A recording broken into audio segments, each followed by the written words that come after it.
Hi everybody, welcome to today's cooking demo. Come on in, and I just remembered that I forgot to grab my cookbook. So let me do that real quick while you guys are coming into the room.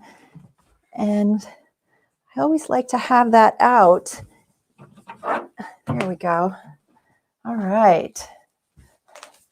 All right. Hi everybody, come on in. If you'd like to say hello, to let me know that you're there and you can hear me okay. That's always helpful on a live show like this. I'm pretty much ready here. I'm going to be making tortilla soup today, and the recipe link is there in the comments. If you want to go click on that and go to my website and follow along. This is one of my newer recipes, and yeah, it's kind of getting into soup season, so this is a good one.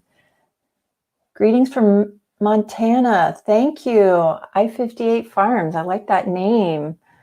All right, you guys. Hi, Kim. Come on in. We'll get started here in a minute. Maybe I'll just put my cookbook right there. That always looks nice. And then we'll get going and we'll make some soup. This is the first time I've worn a sweater in I don't know how long, because it's actually cold here. I haven't turned on the heater yet, but it is getting toasty, which chilly, which I'm so happy about because I'm so over being hot. Okay, so we will get started here in 1 sec. I got all my stuff laid out, and maybe I'll plug in my Immersion Blender, so I'm ready for that. Okay.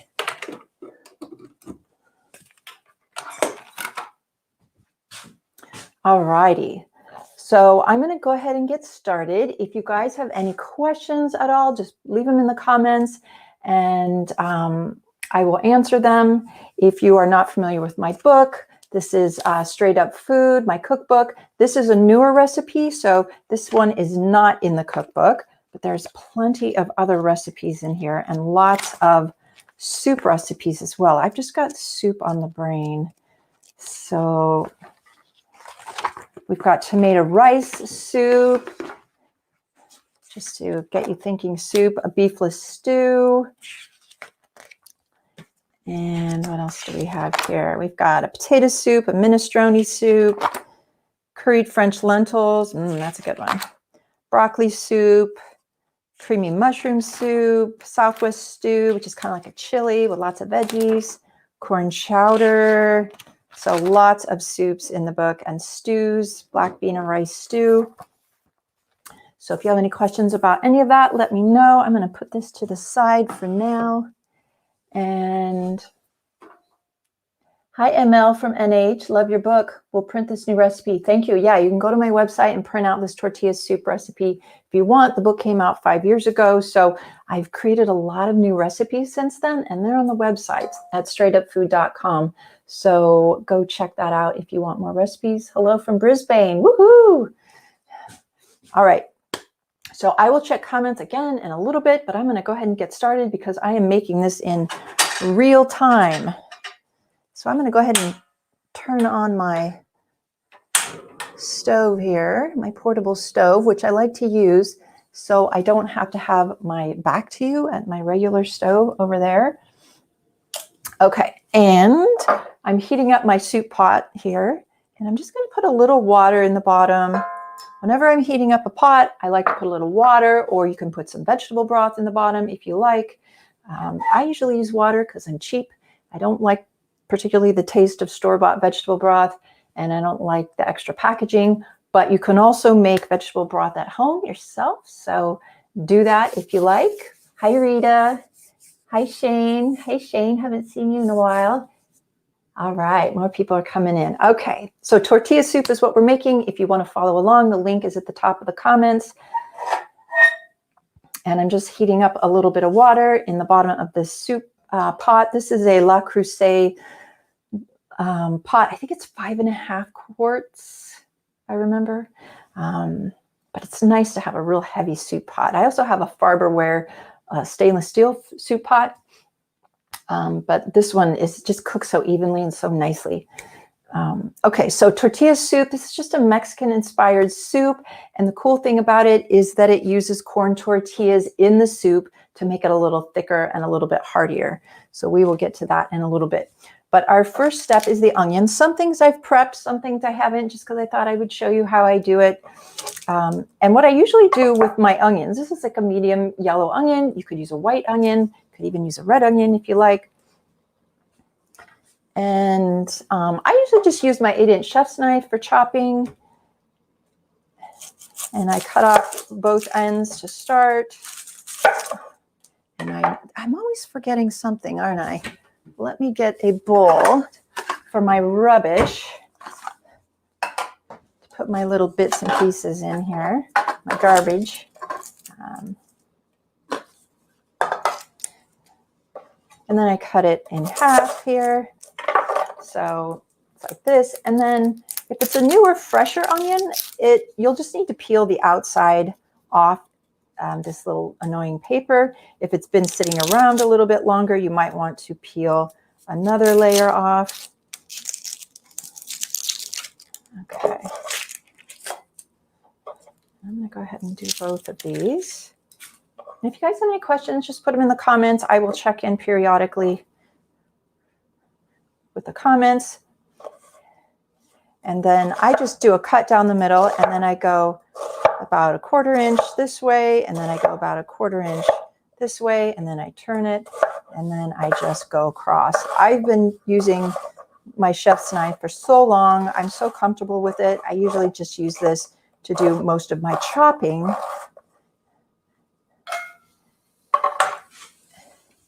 But there are some other chopping tools I will show you here. This is a pastry scraper or a bench scraper that's perfect for picking up chopped items. If you need a little more water, you can add it. If you don't add any water, that's fine too. That's called dry sauteing.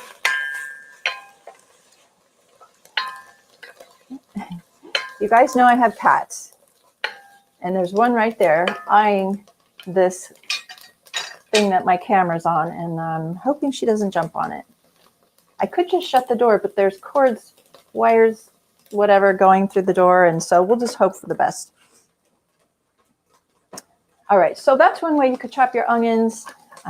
This is another way if you want a little tool. This is a little chopping tool that just has the blade right there. And sometimes I use these. This is really great to make salsa right in there. But you can also cut your onion a little chunkier and put it in here. She's right there. No, no, no. Okay. And then put the lid on, and then you just pull this.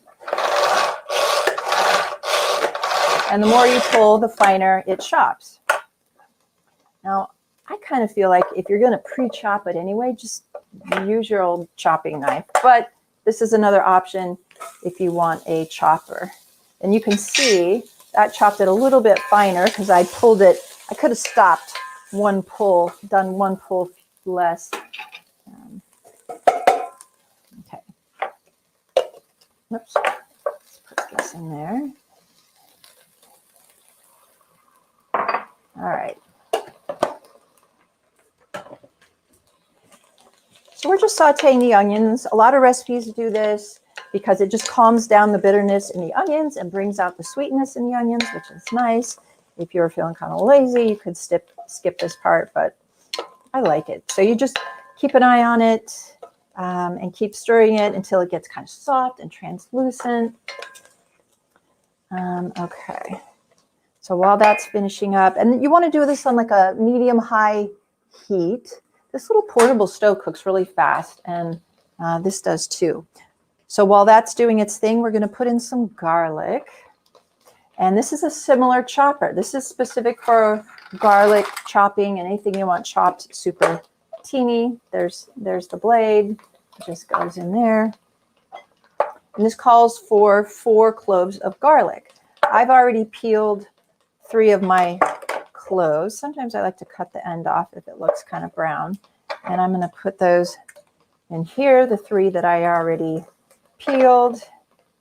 And then there's one that I didn't peel. because I just wanted to show you my little garlic sleeve here.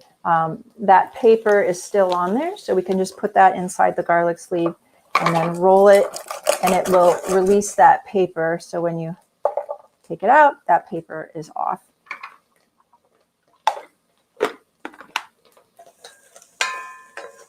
A little browning is okay when you're sauteing, but we don't want it to burn or get overly brown. Okay, so once the garlic cloves are inside, we're just gonna pull. Again, the more you pull, the finer it's gonna chop. And this is a Tupperware garlic chopper. It's in my Amazon store. If you're interested in looking at all my favorite kitchen tools, they're there. All right. And I will use this if I'm doing more than one clove. If something just calls for one clove, I won't break this out. But 2 or more cloves, it works great. Okay. And then let me get my little teeny spatula here. So there's the garlic. I love this thing because you don't have to deal with sticky fingers, sticky and stinky. Your cutting board doesn't get all garlicky. It's just great. Okay.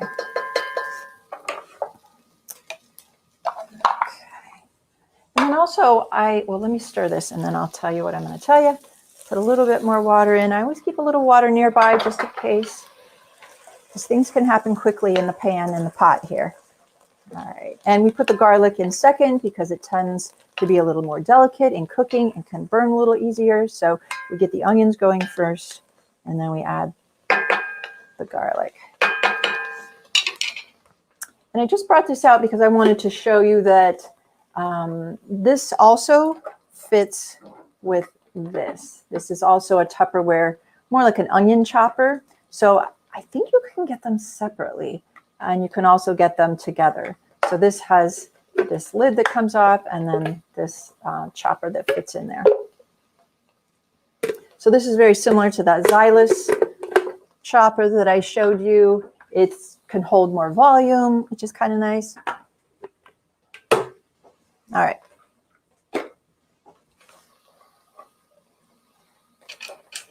Clean as we go. These are also great to kind of clean up your cutting board.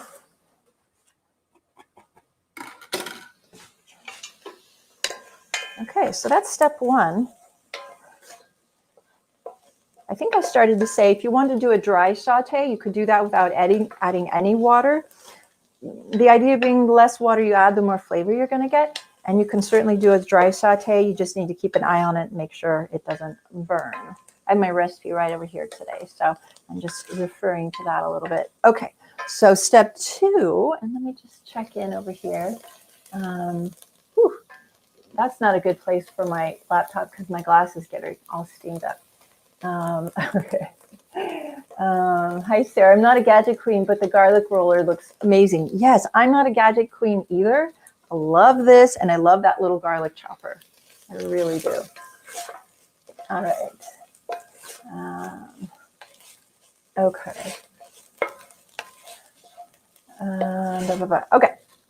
So next we're going to add in some tomato paste and some spices. And I'm just going to add a little bit of like a 1/4 cup of water here to help the tomato paste move around and get incorporated. I'm going to do about a 1/4 cup. And then we're going to put our spices in.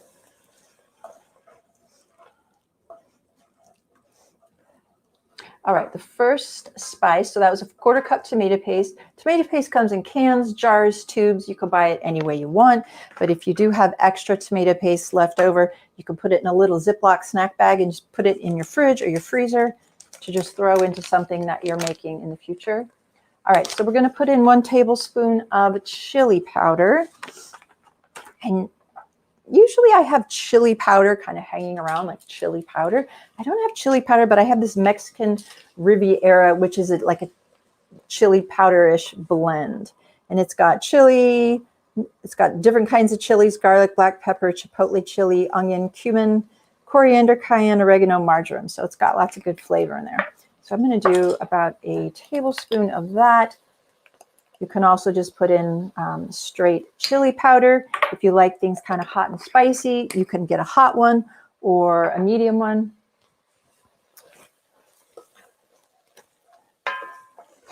I am not a super hot and spicy person, so I don't go for the hot chili powder, but I'll go for the mild or the medium. If you see something just labeled chili powder, it's probably mild. All right, so the next dried spice is a teaspoon of ground cumin. And I'll talk about the spices here in a minute. I just want to get things kind of cooking here, and then I'll talk about a few things. So I'm going to do 1 teaspoon of cumin. And then the last thing is a ½ teaspoon of smoked paprika or chipotle powder. So I grabbed regular paprika. I don't know why, but I am going to use chipotle powder, which has a little bit of a kick to it. So I'm going to go ahead and use that, ½ teaspoon. Or you can use regular paprika if you want to. Actually, I think I'll do, so it's not too hot, about 1/4 chipotle and then 1/4 regular paprika. Okay. If you think of something else you want to add to this, some dried onions or garlic or red pepper flakes or cayenne pepper or jalapenos, go right on ahead.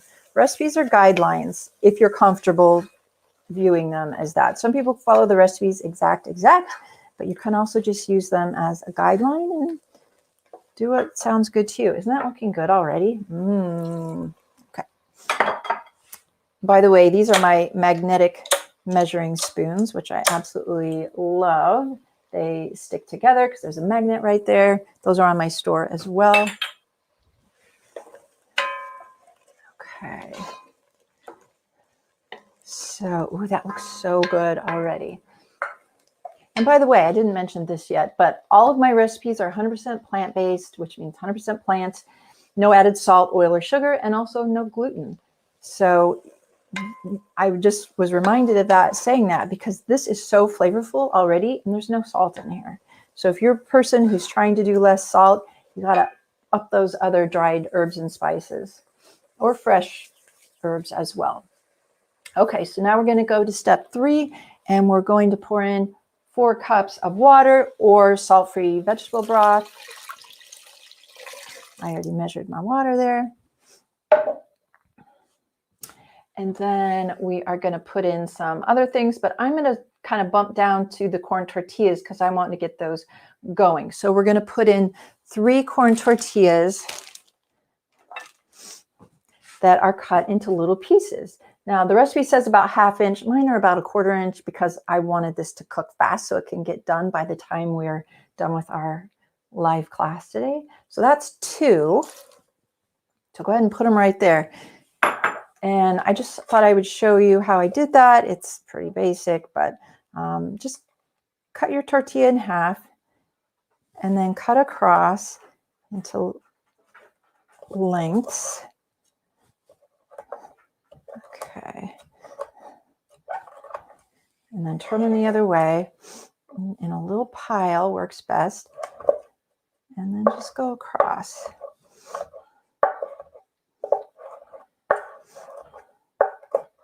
I've seen some tortilla soup recipes that don't put tortillas in the soup. They just put it on top as a garnish. But I kind of like the idea of the tortillas being in the soup because it will add some heartiness and it'll make the soup kind of thick. And there's no potatoes in this soup, so this kind of acts as a hearty maker.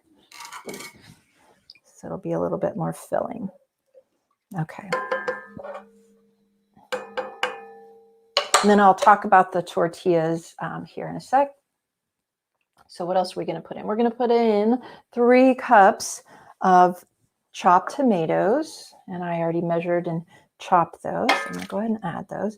And I am using fresh tomatoes. This is the kind of tomato I used. You could use any kind. You could use little tomatoes cut in half, cherry or plum tomatoes. You can use the bigger tomatoes. They had these at the local grocery store. They were local, so I knew they would taste better than the usual store tomatoes. So I got a bunch of these. All right. So after tomatoes, we're going to put in some black beans. This is about 1.5 cups drained black beans. I did use beans from the can, which is about 1.5 cups. If you want to make them from scratch in your own kitchen, you can do that as well. Some people will ask me, should I put the water that's in the can of beans into? You can. I usually don't. I'm just in a habit of rinsing anything that comes from a can, unless it's diced tomatoes or something. Okay, and then we're going to put in 1 cup of corn.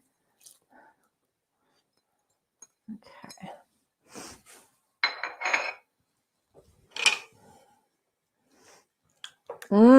That looks so good. And then we're going to put in zucchini. So I haven't chopped this yet. I just thought I would chop it in front of you.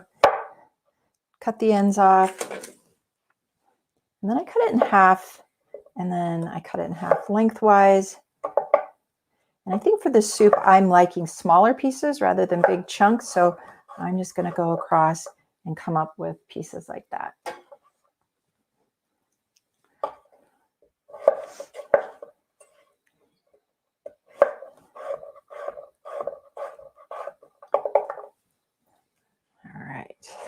And it says 1 medium zucchini. It doesn't really matter, you know, the cups, the measurement. Just soups and stews are kind of squishy, you know. You can have a little more or a little less of this or that. It doesn't really matter. Okay.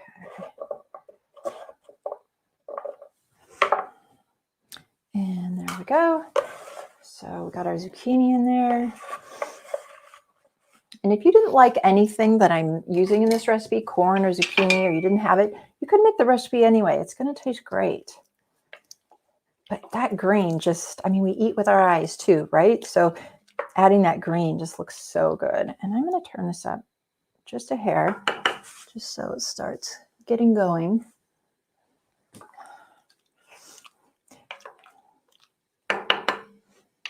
Okay, so we put in zucchini, corn. Okay, and then I do have some cilantro here that we will put in more toward the end. This is just about a 1/2 cup roughly chopped cilantro. If you don't like cilantro, you could put in some parsley. You could put in some basil. And I tend to forget sometimes, so I'm going to put this right in front of me so I don't forget to add that. Okay. Hey, Sandy. Let me just check in with you guys. You're such a pro. Oh, thank you. I just loaned out your book to a friend and she'll be ordering a copy for herself. Aw, that book gets around. Thank you guys for sharing, for buying it, for buying copies for friends and family members. It really is makes a great cookbook gift because it's just very approachable. It's full of very familiar recipes. So, you know, changing how you eat can be scary. So if we can make it a little easier for people, that always helps. Hey, Diane. Hey, Sarah. This past weekend, I tried 4 recipes. Wow. Can't wait to try this one. This will be a go-to for me. Yeah. Yeah. All right. So while this is cooking, mainly what we're doing here is we're cooking the zucchini. We're softening the tortilla pieces because we don't want those hard when we're eating it. We want them nice and soft. And we're also going to be blending this. You can eat it just kind of chunky like this, or you can blend a portion. You can blend the whole thing. So I'm going to show you how to blend that. Is there anything you guys might add to this that isn't in the recipe that sounds good to you? If so, go ahead and leave a comment. I mean, anything goes. You could add some bell pepper. You could, what else could you put in there? Put some broccoli or cauliflower in there. Some greens would be really good. Some collard greens, some kale, some chard. Greens are always great in a soup or stew. Hey, Annie. Thank you. I know every time I watch a cooking demo, or I've gone to a cooking class, I'm like, I'm going to do that when I get home. I'm going to do that so quickly. It's so inspiring. Okay, so a few things I wanted to chat about while this is doing its thing is tomato paste. So here it is.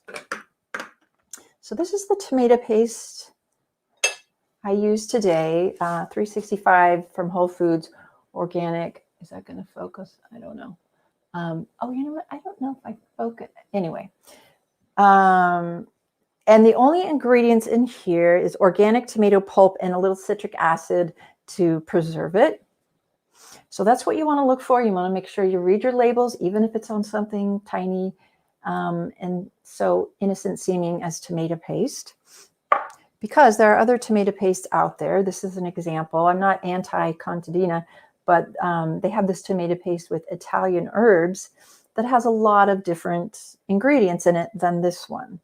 So for example, the ingredients in the tomato paste with Italian herbs is tomato puree, which is tomato paste, water, high fructose corn syrup, salt, dried onions, soybean oil, spices, Romano cheese made from cow's milk, which is cultured milk, salt, enzymes, citric acid, natural flavors.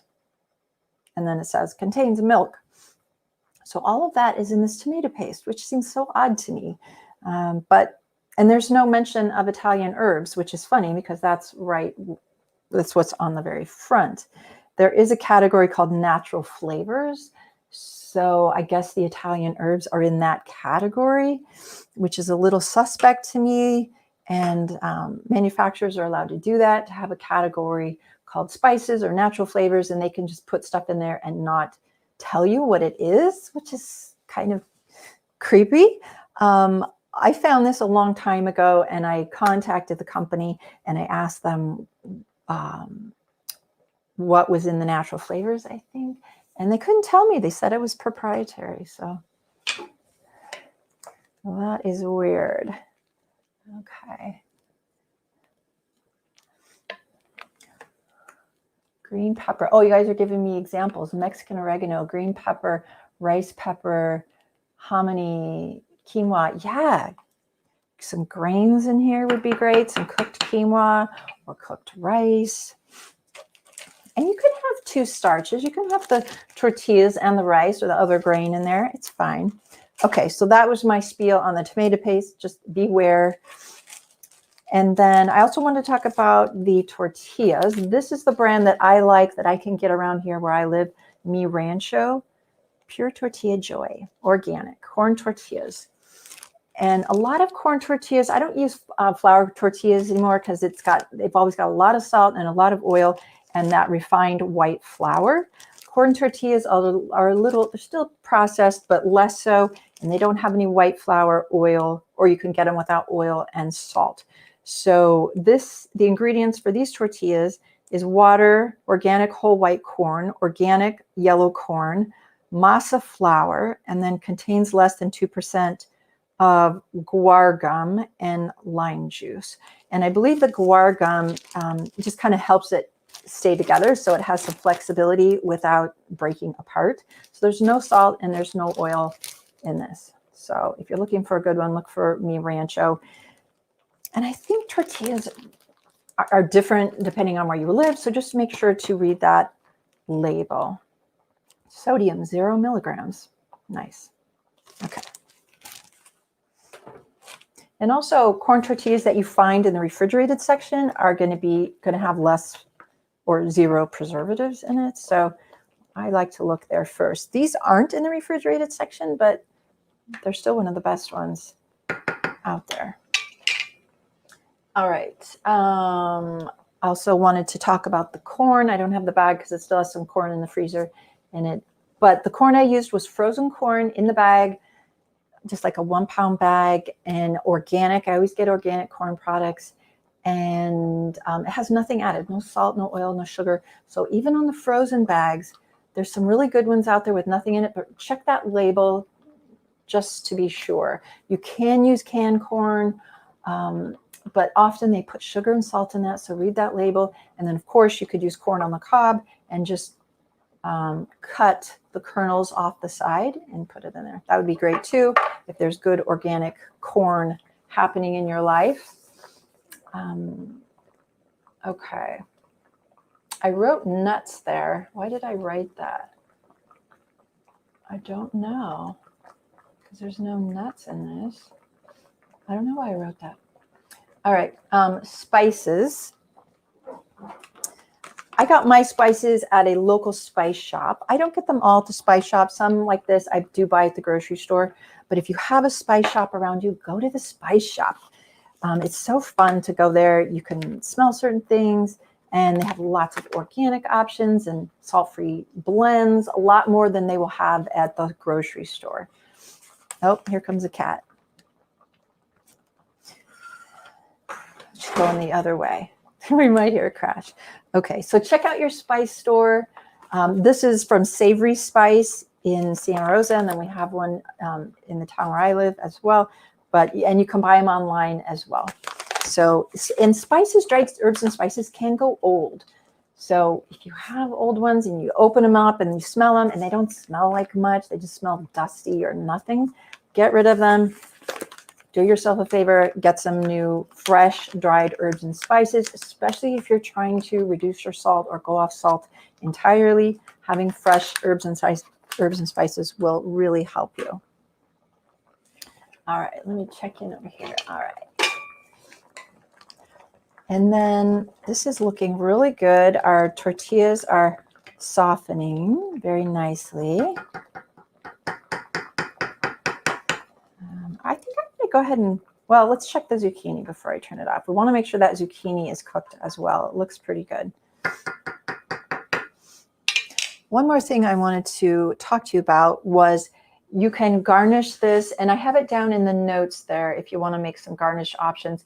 Some more cilantro. You can put some avocado on top. You can put some jalapenos, lime juice, crispy tortilla strips, which I'll show you mine here in a sec. Okay, and then below that, I tell you how to make the crispy corn tortillas strips. So I have an air fryer, a Breville air fryer. So I just made my crispy. I just did one tortilla's worth here. And I just put them on broil for about 10 minutes. And they're nice and crispy. Let's see if you can hear this. Did you hear that snap? So they're nice and crispy. You can do yours thinner than this, thicker, little triangles if you want, whatever you want. So I do have some of these ready. And if they start browning around the edges, they're probably done. And once they start browning, they're going to go super brown really quickly. So you want to be careful that you don't overdo it. If you don't have an air fryer, just put it in your regular oven on like a low or medium broil, but just keep an eye on it so it doesn't burn. All right, I'm calling this done. I'm going to go ahead and put in my quinoa. And again, you can put a parsley if you don't like quinoa. And this is, did I even put that in the instructions about the quinoa? I don't think I did. Oh, stir in the cilantro. Sorry, I meant cilantro. Yeah. Oh, that looks so good. Guys, I'm so excited to eat lunch today. All right, so as I said earlier, you can eat this just like this, or you can do a little bit of blending action. This is my Immersion Blender. It's made to just go in soup pots like this. It's barely going to reach. And it's made to fit your hand.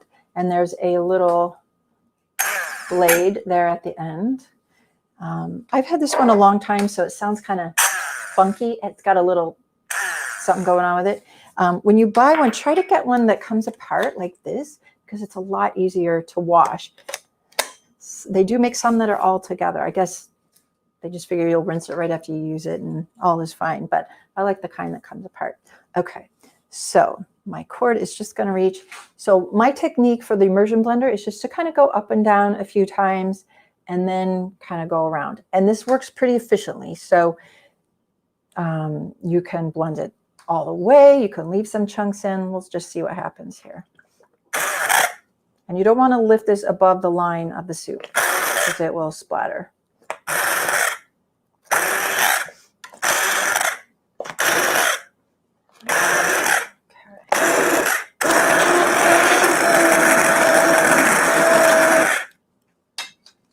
I like some chunkiness left in there, so I'm going to stop at that.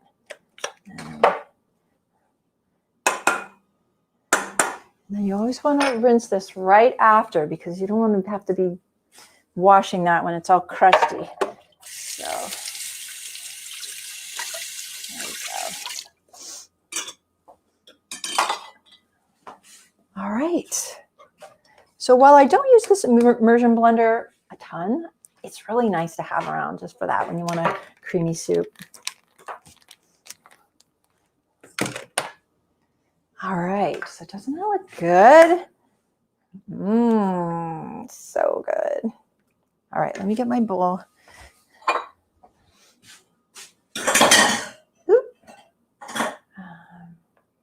Hey, Susan. Yeah, you could put spinach instead of cilantro if you want. Hey, Linda. Okay, so I'm going to go ahead and put some of this in my bowl here.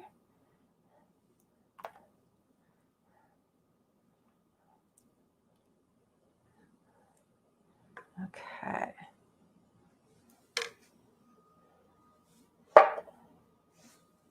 And then I'm going to get my Crispies.